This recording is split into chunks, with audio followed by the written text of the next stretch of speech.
Hi.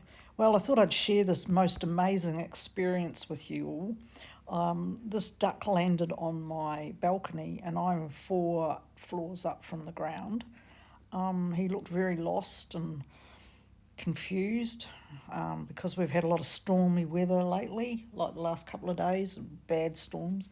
And I don't know where he came from. Well, I know he flew in. I can hear silly comments like, well, of course he flew in. But I'm not very close to any parks where it could have been originally. So the balcony was too high for it to fly over, but he did fly over in the end because when I went to get it some water and I turned around and he was gone.